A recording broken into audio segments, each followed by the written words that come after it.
There he was, the lone figure of a boy. Swordplay under the shade of a tree. She remembers the first time she saw him. To her young eyes, he moved as if dancing, and the world danced with him. The gloom lifted, and for the first time in years she felt a ray of hope.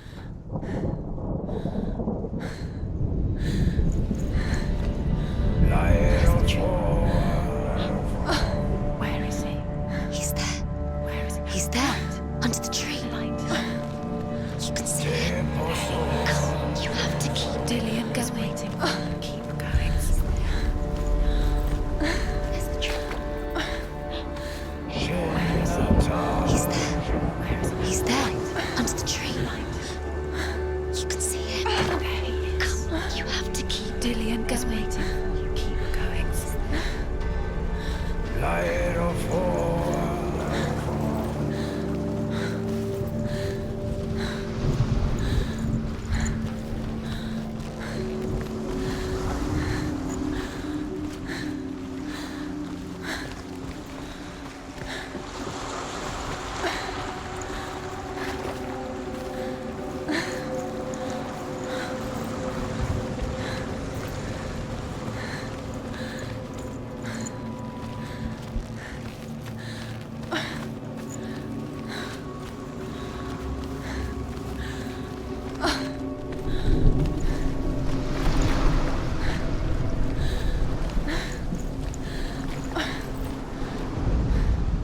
The Northmen tell of a great hero. His name is Sigmund. His father's hall was built around a great tree, and one day, Odin comes and thrusts a sword into the tree, a gift to whomever can release it. Many try, but the sword only comes out at Sigmund's touch. His brother-in-law, King Siggeir, wants it, but Sigmund refuses him, so King Siggeir plots revenge. He invites Sigmund and his brothers to a feast, but when they arrive, they are met with an army, not a warm welcome. King Siggeir captures Sigmund and his brothers, steals his coveted sword, and readies them for execution.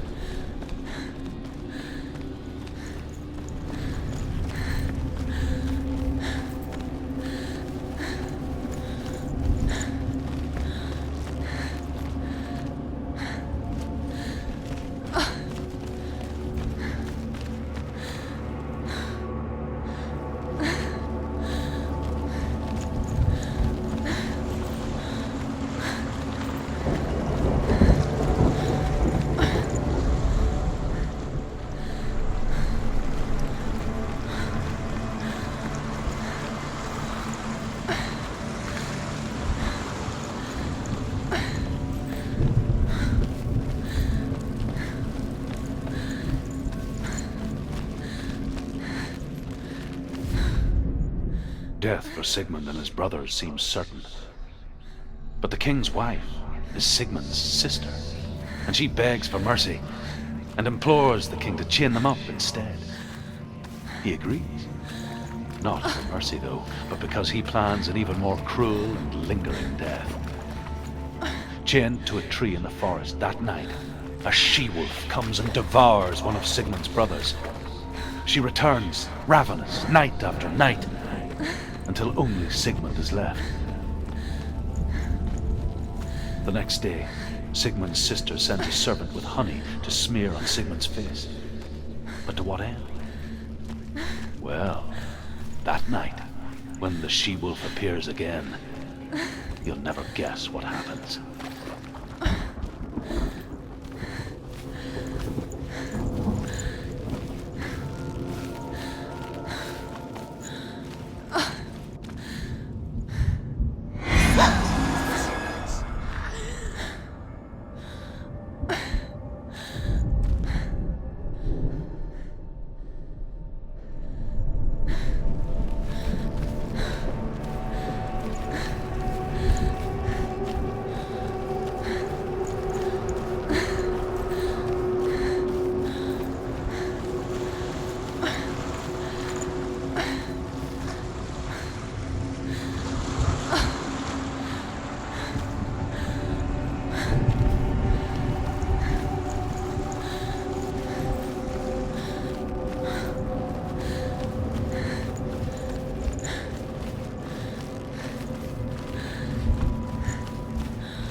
as the she-wolf licks the sweet honey from Sigmund's face. He bites the wolf's tongue. The she-wolf pulls away, but Sigmund holds on. The chains break, and he is free. After his escape, Sigmund lives like us, hidden in the forest. His enemy, King Siggeir, believing him dead, as his sister plots revenge. And for vengeance to succeed, even the great Sigmund needs him. So she sends her sons to him. But their blood is weak and corrupted, and they're put to death by Sigmund.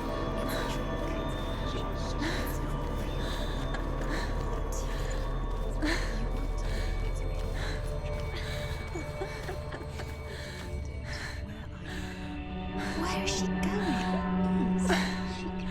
What is she following? You can't even fight. It's just deception. How does he so effortlessly court the world and bliss? If only she could do the same. See the world through eyes anew and dance with it, just like he does.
What's your name? Senua. I haven't seen you before. I don't leave home much. Oh, Zeno's daughter. I have to go. Wait. Who taught you to fight like that? No one. No one. Well, I watched you, and You learnt all of that from watching me? You should become a warrior, you know. me? I'm Dillian. I'm here for the warrior trials. Just come and watch. And bring your sword. You can't put it into words. That moment when you look into the eyes of the one who is supposed to reassure you, make you feel safe. It only takes an instant. Fear swallows you before you have a chance to make sense of it. And darkness becomes a part of who you are. You killed him. But her world changed the day the Northmen took him from her. Senua knows that there's no going back to how things were.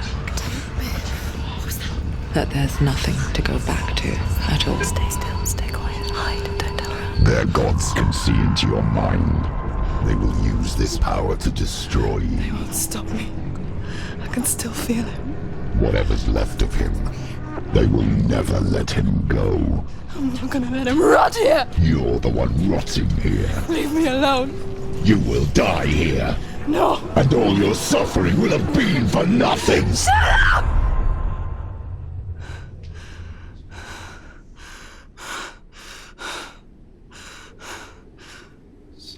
Dillian? Is that you?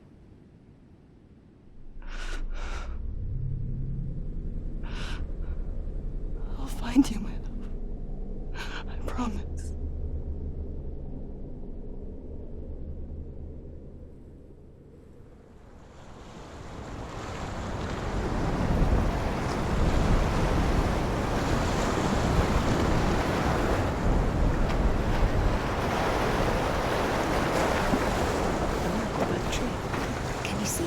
You want to believe it. Is he not real? Is he there? You're alone in these mountains. Is that Delia? Nothing lives here. You won't survive. You met him by the tree. She met him by the tree. Maybe it's a sign, the tree. What's he trying to tell you? He's waiting for you by the tree.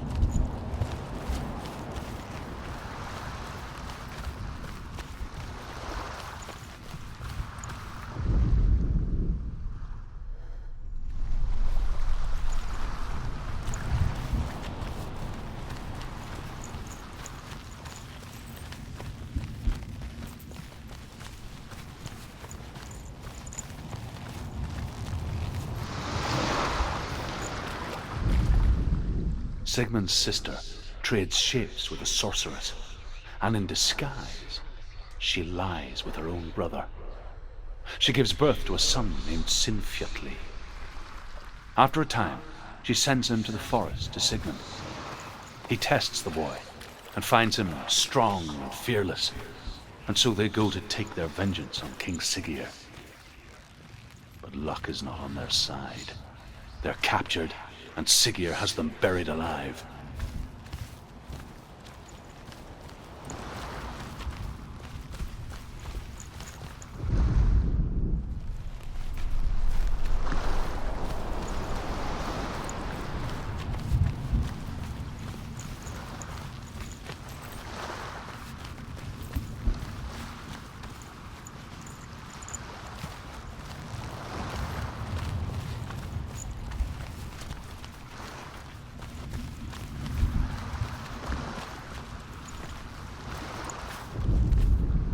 As Sigmund and Sinfjotli are being buried alive, Sigmund's sister throws an armful of straw into the grave mound.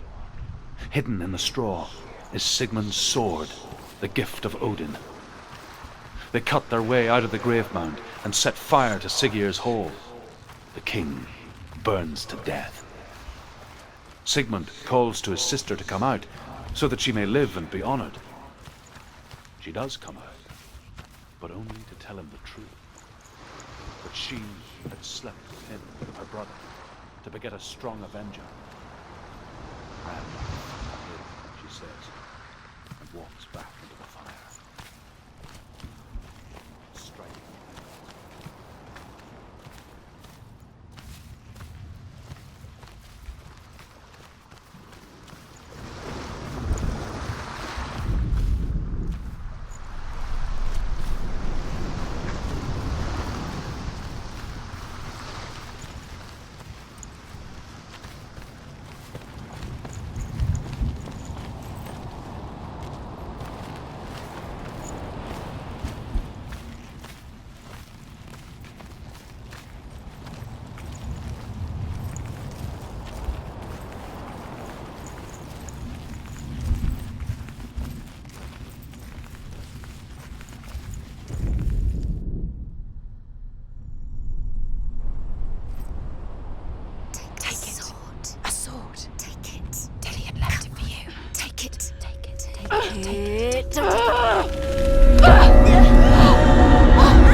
Imagine a sword that can slay gods. Its name is Gramr. It was forged by the god of all Northmen, Odin, and gifted to Sigmund, a great warrior. I need this sword. It's important. Can you help me? The sword appears whole, but it is an illusion. It shattered into shards long ago. It is said a great warrior can reforge Gramr by answering the trials of Odin, one for each shard. The roots of the Tree of Death will take you to new lands where you will face the trials. Go to the shard. Go to the shard. Go to the shard. What's the shard? Find it. the metal runestones. It's in front of you. Find it. The metal, the runes. You need that sword. Go to the shard. Find the shards.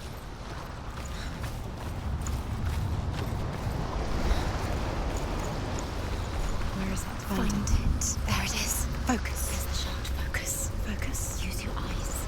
Look. Get closer. What can you see? Go to it. It's not safe.